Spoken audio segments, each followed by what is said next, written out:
नोटबंदी की डेडलाइन आज होगी खत्म। परसों से सैलरी मिलने का है दिन। क्या फिर होगा सैलरी निकालने का संकट? क्या कहते हैं मालिक और कर्मचारी? एबीपी न्यूज पर बड़ी पड़ताल। एबीपी न्यूज पर आज दिन भर आपको दिखाते हैं सैलरी पर हमारी बड़ी पड़ताल। शुरुआत करते हैं दिल्ली में आईटी कंपनी चलाने वाले मोनिक मेहरा की कहानी से। अब तक उनकी कंपनी के लोग कैश में सैलरी लिया करते थे, लेकिन इस बार सबकी सैलरी खाते में जाएगी। सवाल है कि कर्मचारी वो खाते से पैसा निकालेंगे कैसे? नोटबंदी के 50 दिन हो गए हैं और अब दिसंबर महीने की सैलरी भी आने वाली है। हमारे साथ मोनिक मेहरा हैं जो कि माइक्रोनेट इन्फोकॉम के नाम से आईटी कंपनी चलाते हैं।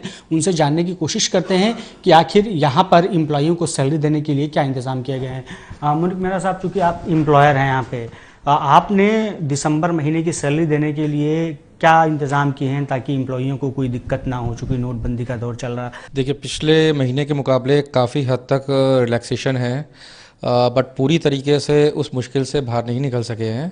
तो एम्प्लॉयज़ की जहाँ तक हम मदद करना चाह रहे हैं, जिन लोगों को परेशानी हो रही है कि बैंक से नहीं निकाल पा रहे, ब्रांच से विड्रॉ नहीं कर पा रहे, एटीएम से विड्रॉ नहीं कर पा रहे, लंबी लंबी लाइनें हैं जो कि ऑफिस आवर्स में उनको जाना पड़ता है लाइनों में लगने के लिए, तो कहीं ना कहीं कंपनी का काम भी सफ़र होता है।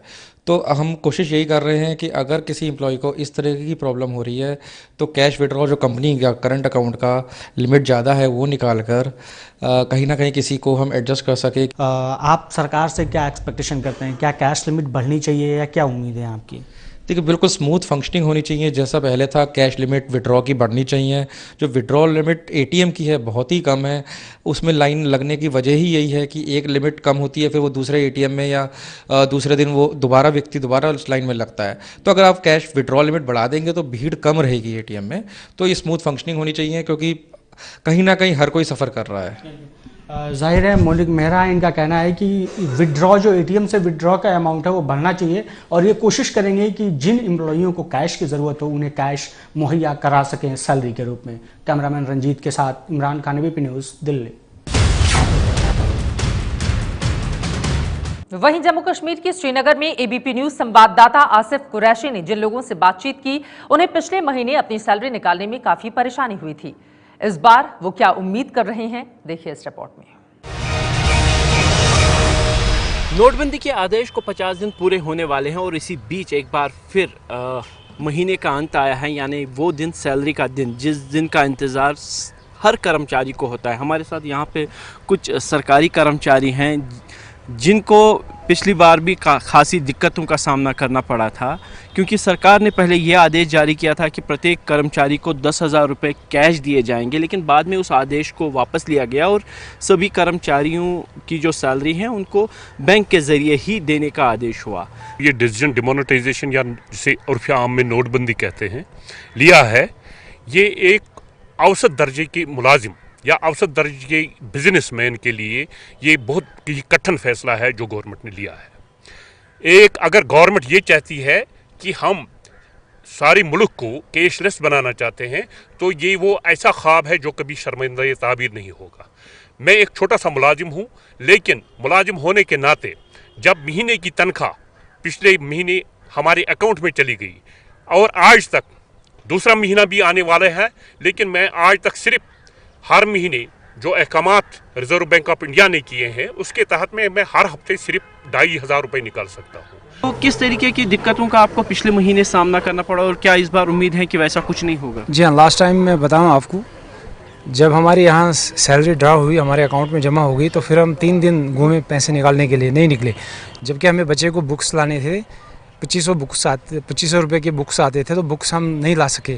तो फिर जब तक हमें किसी से लेने नहीं पड़े पैसे, फिर हमने स्विफ्ट किया अपना कार्ड एक जगह पे, वहाँ से पैसे ले लिए उससे, फिर हमने बुक्स ले लिए। और ये रहा अब सवाल, ये कैशलेस बनाना चाहते हैं हर जितने भी डेवलप्ड कंट्रीज़ है, वहाँ पर भी 50% आज तक नहीं हुआ, तो यहाँ पे कैसे हो जाएगा? तो आप देख सकते हैं कि कर्मचारी सरकार से नाराज़ हैं। इनको किसी भी को भी ये उम्मीद नहीं है कि सरकार की तरफ से कोई मदद होगी। सैलरी आएगी, अकाउंट में जाएगी और फिर वही दौड़ धूप करनी पड़ेगी, यानी एटीएम और बैंक के चक्कर काटने पड़ेंगे अपने ही पैसे निकालने के लिए। कैमरामैन अरशद हुसैन के साथ आसिफ कुरैशी, एबीपी न्यूज़, श्रीनगर। कोलकाता के रहने वाले सूरज का ऑनलाइन कपड़ों का कारोबार है। सूरज के मुताबिक अब तक वो अपने कर्मचारियों को कैश पेमेंट किया करते थे, लेकिन अब कैश की किल्लत की वजह से इस बार वो अकाउंट में सैलरी देने की तैयारी में है। शाहीन चंजा जी से हम बात करेंगे। शाहीन जी, एक बात बताइए, इसके पिछले महीने भी आपने वेतन निकाला होगा, नोटबंदी के बाद कितनी परेशानी हुई उस महीने, और फिर से वेतन निकालेंगे बैंक अकाउंट से, तो कितनी परेशानी हुई थी और इस बार की क्या तैयारी है? एक्चुअली थोड़ा तो परेशानी हुई थी। एक्चुअली ऑफिस रहता है और मेरा तो सैटरडे भी ऑफिस रहता है, तो एक दिन ऑफिस छुट्टी लेके मेरे को पूरा हाफ दिन एटीएम में लाइन खड़ा रहना पड़ा। फिर एक दिन नहीं 2 दिन खड़ा रहा हमने। एक दिन खड़ा रहा तो फिर मेरे लाइन टाइम आने के पहले ही एटीएम में पैसे ख़त्म हो गया था। फिर दूसरे दिन फिर से लाइन देना पड़ा और इस थोड़ा तो परेशानी हुई। 2000 रुपये उठाने पड़े, उससे एटलीस्ट बहुत दिन चलाना पड़ रहा है। तो नेक्स्ट टाइम के लिए तो एक्चुअली मेरे को डर भी लग रहा है। आप देख रहे हैं नोटबंदी में सैलरी की पड़ताल। क्या इस बार कैश का संकट तो नहीं खड़ा होगा?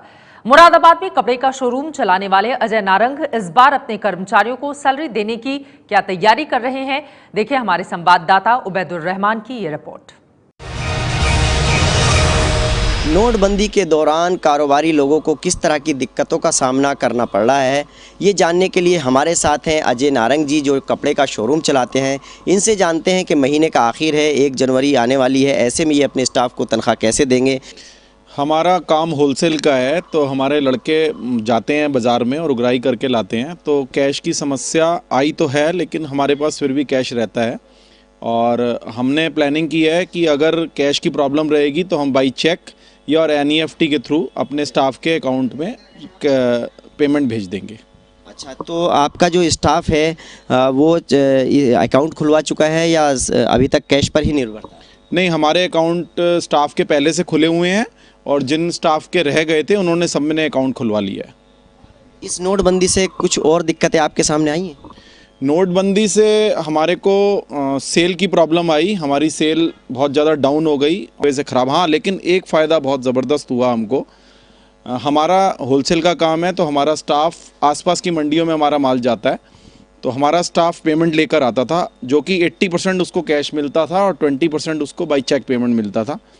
और वो कैश लेके पहले घर आता था, फिर हमारे यहाँ शॉप पे लाता था, फिर हम बैंक भेजते थे, बैंक में नकली नोट निकलता था। अभी क्या हुआ, नोटबंदी से बहुत ज़्यादा फ़ायदा हुआ और हमको 80% बाई चेक पेमेंट मिल रहा है और 20% हमें कैश मिल रहा है। तो ये बहुत बड़ा बेनिफिट इस नोटबंदी से हमारे को पेमेंट में लेने में फ़ायदा हुआ है। कि यहाँ पर इन लोगों का कहना है कि सरकार के नोटबंदी के फैसले से इनकी सेल भले ही कम हुई है, लेकिन स्टाफ को सैलरी देने में इन्हें कोई दिक्कत नहीं है, भरपूर कैश भी है, और अगर कैश की कमी आती है, दिक्कत आती है, तो ये लोग चेक से पेमेंट देंगे। Ubaidur Rahman, ABP news, Moradabad. पटना के सरकारी दफ्तर में काम करने वाले कर्मचारियों का कहना है कि अगर नोटबंदी का फैसला तैयारी के साथ लागू किया जाता तो इतनी परेशानी नहीं होती। पटना में इस बार कैसे मिलेगी सैलरी, देखिए ये रिपोर्ट। नोटबंदी के 50 दिन भी पूरे हो गए। अब नए साल में जश्न की तैयारी चल रही है। हम पहुंचे हैं पटना के डिपार्टमेंट ऑफ लेबर और वहां पर हम एक सेक्शन ऑफिसर जो अरुण कुमार यादव हैं उनसे बात करेंगे कि इनकी सैलरी अब क्रेडिट होने वाली है। आप नोटबंदी से कितने परेशान हुए हैं और आपकी सैलरी महीने के आखिर में आता है, तो कैसे आप मैनेज करते हैं? नोटबंदी से काफ़ी परेशानी हुई है और आम लोगों को काफ़ी परेशानी हो रही है। Last day of the month salary आती है, किंतु हम सैलरी एक बार निकाल नहीं सकते हैं और हर जगह इंटरनेट बैंकिंग और चेक से हम का उपयोग नहीं कर सकते हैं। मज़दूर को देना है, सब्जी वाले को देना है, सारे जगह पेटीएम और इंटरनेट बैंकिंग काम नहीं करते हैं।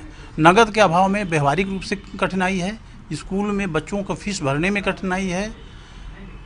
उसके अलावे इंटरनेट बैंकिंग, पेटीएम बैंकिंग, जितनी सारी व्यवस्थाएं हैं, सब में अतिरिक्त व्यय करना पड़ता है, जो कि उसका उपयोग करने वाले पर अतिरिक्त भार पड़ता है। जब घर के खर्च की बात हो या किसी के देनदारी की बात हो, आप बताएंगे कि जो सैलरी आपको मिलती है तो उससे नोटबंदी में कितनी परेशानी हो रही है? एक सैलरी तो ख़त्म हो चुका है, दूसरा आने वाला है नए साल की तैयारी में। देखिए, सैलरी में ये जो नोटबंदी है अच्छी बात है, अच्छा है, चीज़ है, होना चाहिए, लेकिन थोड़ा और तैयारी करके क्या आपको मुश्किल आ रही है? और मुश्किल जो है कि इसमें अब एक बैग हो जाने पर छोटा छोटा चीज़ जैसे कि अब मेड को देना है, ये देना है, दूध वाले को देना है, तो ऐसे में तो काफ़ी दिक्कत हुई।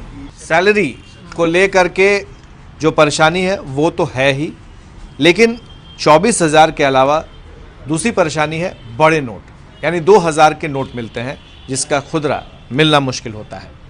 हमारे सहयोगी शैलेश के साथ प्रकाश कुमार, एबीपी न्यूज़, पटना। पिछले 50 दिनों में हालात सुधरे जरूर हैं, लेकिन कैश की किल्लत अभी भी बनी हुई है। सैलरी पर बड़ी पड़ताल एबीपी न्यूज़ पर लगातार जारी रहेगी। नोटबंदी की डेडलाइन आज होगी खत्म। परसों से सैलरी मिलने का है दिन। क्या फिर होगा सैलरी निकालने का संकट? क्या कहते हैं मालिक और कर्मचारी? एबीपी न्यूज़ पर बड़ी पड़ताल। एबीपी न्यूज़ पर आज दिन भर।